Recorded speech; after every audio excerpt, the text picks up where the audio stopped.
नमस्कार विद्यार्थियों। भारतीय राजनीतिक चिंतन के बारे में हम अध्ययन कर रहे थे। भारतीय राजनीतिक विचारकों के अंतर्गत आज हम राजा राम मोहन राय के बारे में अध्ययन करेंगे।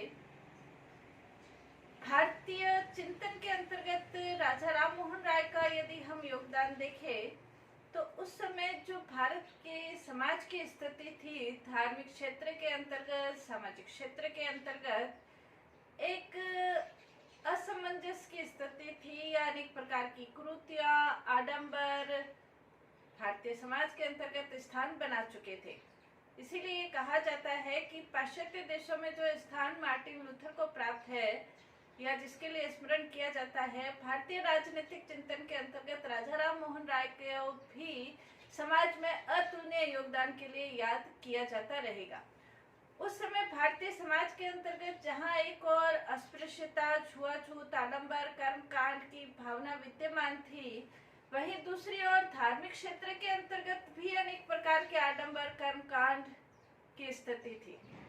लोग अपने धर्म से जहां एक और विमुख हो रहे थे, दूसरी ओर जो आडंबर परंपराएं थी उसके कारण व्यक्ति अपने आप को हीनता की स्थिति में महसूस कर रहा था।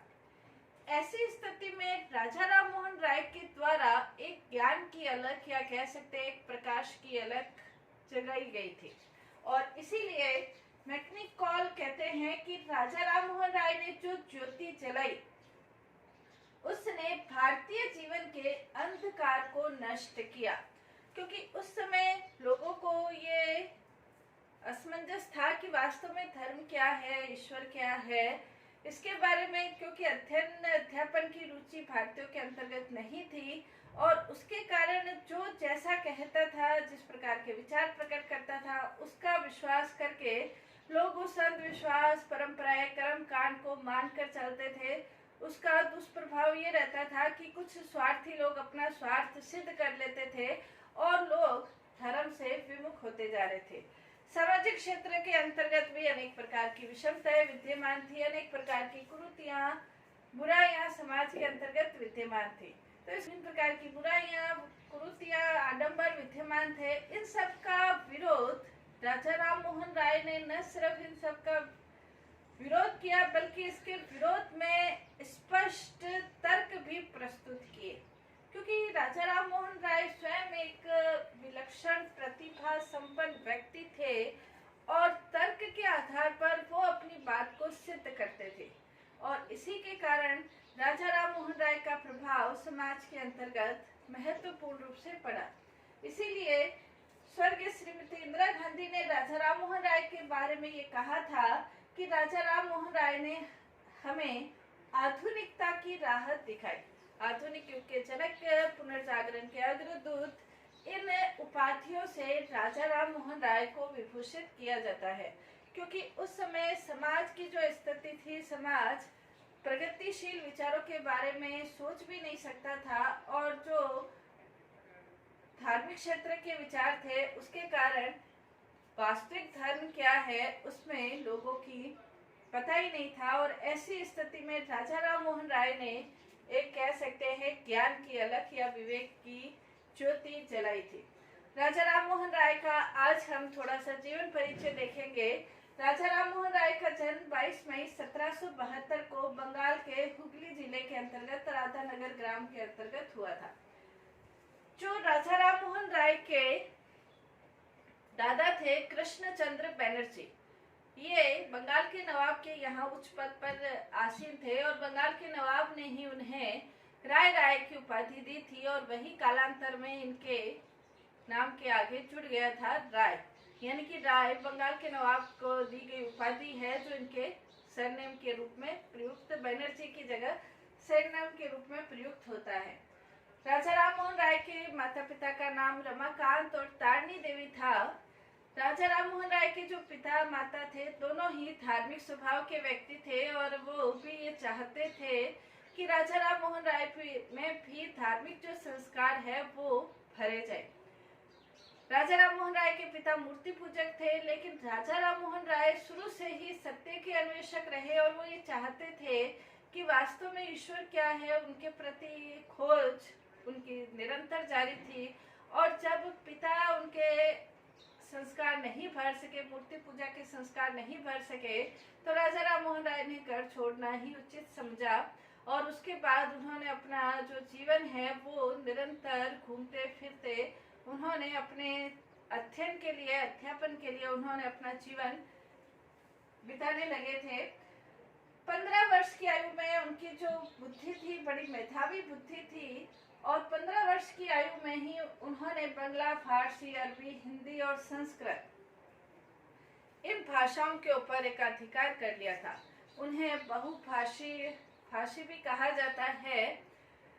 इसके अलावा भी उनकी रुचि निरंतर नए नए ग्रंथों के अध्ययन करने की ओर थी, और इसी के कारण बाद में उन्होंने अंग्रेजी भाषा, हेब्रू, लैटिन, यूनानी भाषा का भी अध्ययन किया, और 59 उम्र की एज में उन्होंने फ्रेंच भाषा को सीखना भी शुरू किया और फ्रेंच भाषा में भी ज्ञान हासिल किया। इन विभिन्न भाषाओं के ऊपर उनका अधिकार था। अरबी और भाषाओं के अध्ययन का उनका उद्देश्य यही था कि वास्तव में जो धर्म है, धर्म के अंतर्गत जो तात्विक तत्व है, आध्यात्मिक तत्व है, उसके बारे में अध्ययन किया जाए और वास्तविक जो धर्म है उसका ज्ञान प्राप्त किया जाए। अरबी और फारसी के उनके जबरदस्त ज्ञान के आधार पर उन्हें मौलवी की उपाधि से भी विभूषित किया गया था। इसके अलावा राजा राम मोहन राय के पिता की 1803 के अंतर्गत मृत्यु हो गई थी। उसके बाद उन्होंने ईस्ट इंडिया कंपनी के रामपुर के कलेक्टर के अंतर्गत साधारण लिपिक के रूप में उन्होंने अपना कार्य शुरू किया था, और धीरे धीरे अपनी योग्यता के बल पर वो कलेक्टर के दीवान के पद पर भी पहुंच चुके थे।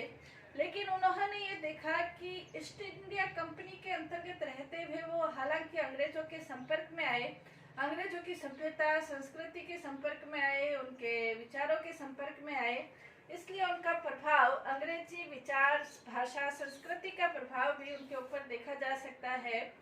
लेकिन उन्होंने ये देखा कि उनका जीवन का जो उद्देश्य है वो ईस्ट इंडिया कंपनी के अंतर्गत कार्य करते हुए उनके जीवन का उद्देश्य पूर्ण नहीं हो रहा है। इसलिए क्योंकि उन्होंने अपने जीवन का लक्ष्य समाज सुधार, देश के सुधार का एक बीड़ा उठा रखा था और आधुनिकता की अलख जगाने का उनकी रुचि थी, और इसीलिए उन्होंने 1814 के अंतर्गत ईस्ट इंडिया कंपनी की नौकरी से त्यागपत्र दे दिया था। और उसके बाद वो ये चाहते थे कि वास्तविक जो धर्म है वो लोगों को भी पता चले, और इसीलिए उन्होंने 1815 के अंतर्गत ब्रह्मसूत्र का बंगला में अनुवाद किया था, और 1815 के अंतर्गत ही उन्होंने एक आत्मीय सभा की स्थापना की थी। आत्मीय सभा की स्थापना करने का उनका उद्देश्य यही था कि वास्तव में ईश्वर क्या है, ईश्वर के नाम क्या है, या उसके गुण, कर्तव्य, वास्तविक रूप में ईश्वर क्या है, उसके प्रति चर्चा करने के संबंध में उस आत्मीय सभा की स्थापना की गई थी।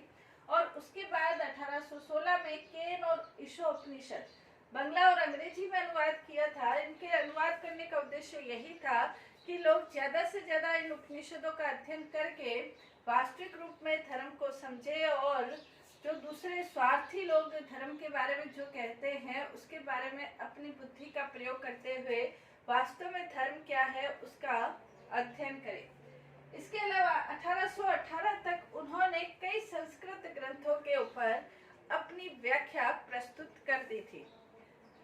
राजा राम मोहन राय ने जहां अरबी, फारसी सीखी, तो वहां उनका उद्देश्य ये था कि इस्लाम धर्म के वास्तव में क्या है, इस्लाम धर्म क्या कहता है। अंग्रेजी के ज्ञान के आधार पर उन्होंने ईसाई धर्म के ग्रंथों का अध्ययन किया, संस्कृत के ज्ञान के आधार पर भारतीय हिंदू वैदिक धर्मों का अध्ययन किया, उपनिषदों का अध्ययन किया, ग्रंथों का अध्ययन किया। सभी धार्मिक ग्रंथों का अध्ययन करने का उनका उद्देश्य ये था कि विभिन्न प्रकार के जो धार्मिक ग्रंथ है वो ईश्वर के बारे में, धर्म के बारे में वास्तव में क्या कहते हैं। ये हम तभी समझ सकते हैं जब हम उन ग्रंथों का अध्ययन करें। इन सभी ग्रंथों का अध्ययन करने के बाद वो इस निष्कर्ष पर पहुंचे कि सभी धर्म वाले एक ईश्वर के बारे में कहते हैं। किसी भी धर्म में ईश्वर अनेक है या बहुत प्रकार के ईश्वर है, ऐसी बात नहीं की गई है, बल्कि एकेश्वरवाद की जो धारणा है वो सभी धर्मों में है, और इसीलिए उनके एकेश्वरवाद के प्रति वो धारणा है वो बहुत मजबूत हुई, और वो ये चाहते थे कि वास्तव में किसी भी धर्म को माने, लेकिन ईश्वर के प्रति जो विचार है उसमें किसी भी प्रकार की रूढ़िता, कर्मकांडवादिता का समावेश नहीं हो। साथ ही वो ये चाहते थे कि जो मूलभूत तत्व है, जैसे सहिष्णुता है, नैतिकता है, परोपकार है, सहयोग है, सम्मान है, प्रेम, भाईचारा, शांति, अहिंसा, ये लगभग जो मूलभूत नैतिक तत्व है, ये तत्व लगभग सभी धार्मिक ग्रंथों के अंतर्गत है। तो कोई भी धर्म श्रेष्ठ नहीं, कोई भी धर्महीन नहीं है। जो धर्म वास्तव में धर्म के आधार पर मौलिक जो नैतिक तत्व है उनको ग्रहण करना वास्तव में धार्मिकता है। इसके अलावा उन्होंने 2 अपने पत्र भी स्थापित किए थे, संवाद कौमुदी बांग्ला भाषा में और मिरातुल अखबार फारसी भाषा में संपादित किए थे। इन अखबारों के माध्यम से वो अपने विचार जनता तक पहुंचाना चाहते थे। इसके अलावा उनकी एक पुस्तक भी है, तुहफत उल मुअव्विदीन, प्योर फारसी भाषा में लिखी गई पुस्तक है, लेकिन इसकी जो भूमिका है वो अरबी भाषा में की गई है। इसके अलावा उन्होंने वेदांत सार पुस्तक की रचना भी की थी। ईसाईयत के सिद्धांत, अंग्रेजी भाषा में, इंग्लिश भाषा में ईसाईयत के प्रचार, ये भी बुक लिखी थी। हालांकि इसके ऊपर ईसाई धर्म से संबंधित कुछ विचारों की आलोचना की गई थी, उसके कारण उनको कई आलोचनाओं का शिकार भी होना पड़ा था, लेकिन ये उनके ज्ञान को दर्शाती है विभिन्न प्रकार की पुस्तकें। इसके अलावा 1827 के अंतर्गत उन्होंने ब्रिटिश भारतीय एकेश्वरवादी संघ की स्थापना की थी, जिसके माध्यम से वो ये चाहते थे कि दुनिया के अंतर्गत जो धार्मिक विभेद है उन विभेदों को दूर करके धार्मिक रूप से जो मौलिक तत्व या जो सभी धर्मों में जो नैतिक मूल्य सभी धर्मों में जो कहे गए हैं उनके आधार पर विचार विमर्श किया जाए, उनकी चर्चा की जाए। 1828 में उन्होंने ब्रह्म समाज की स्थापना की थी। हालांकि ब्रह्म समाज की स्थापना के थोड़े समय के बाद ही राजा राम मोहन राय की मृत्यु हो गई थी, लेकिन ब्रह्म समाज के जो संस्थाएं थी वो भारत वेदांत सार की स्थापना की थी। इसके अलावा उन्होंने ब्रिटिश भारतीय एकेश्वरवादी संघ की स्थापना की थी। 1828 में ब्रह्म समाज की स्थापना के 4 वर्ष के बाद ही वो जीवित हुए, लेकिन इसकी शाखाएं भारत में अनेक स्थानों पर स्थापित हो गई थी। राजा राम मोहन राय का सबसे बड़ा योगदान यदि हम भारतीय समाज के अंतर्गत कहे तो सती प्रथा के संबंध में उनका योगदान बहुत महत्वपूर्ण है। राजा राम मोहन राय के जो बड़े भाई थे जगमोहन, उनके मृत्यु के बाद उनकी भाभी को जबरदस्ती जिंदा जला दिया था या सती बना दिया गया था। राजा राम मोहन राय ये देखकर बड़े उनका हृदय द्रवित हुआ और उन्होंने ये सोचा कि इस प्रथा के विरुद्ध एक आंदोलन किया जाना चाहिए। उन्होंने जाकर लोगों को समझाया। राजा राम मोहन राय को वैदिक ग्रंथों का तो ज्ञान था ही था। अपने वैदिक ग्रंथों के ज्ञान के आधार पर, धार्मिक ग्रंथों के ज्ञान के आधार पर उन्होंने लोगों को समझाने की कोशिश की और ये कहा कि सती प्रथा कहीं पर भी वेद सम्मत प्रथा नहीं है। उन्होंने लोगों को ये कहा कि यदि सती बनने पर स्वर्ग मिलता है तो पत्नी की मृत्यु होने पर भी पति को भी उसके साथ जिंदा जलाना चाहिए, क्योंकि पति भी स्वर्ग जाने का अधिकारी है।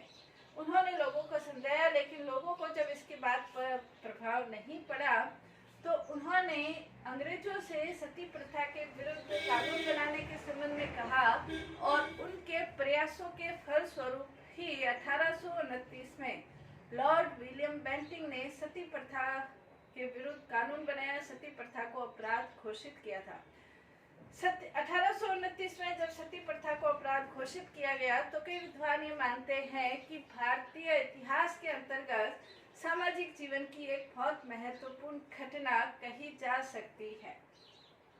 इसके बाद उन्होंने 1830 में इंग्लैंड की यात्रा की थी, जहां इंग्लैंड के प्रमुख सुधारक जेरेमी बेंथम से उनकी मुलाकात हुई थी। 1800 जब वो इंग्लैंड में थे तो 1832 के अंतर्गत ही प्रथम सुधार अधिनियम लागू किया गया था। उन्होंने इस अधिनियम के बारे में ये कहा था कि ये उत्पीड़न, अन्याय, अत्याचार के खिलाफ एक विजय है।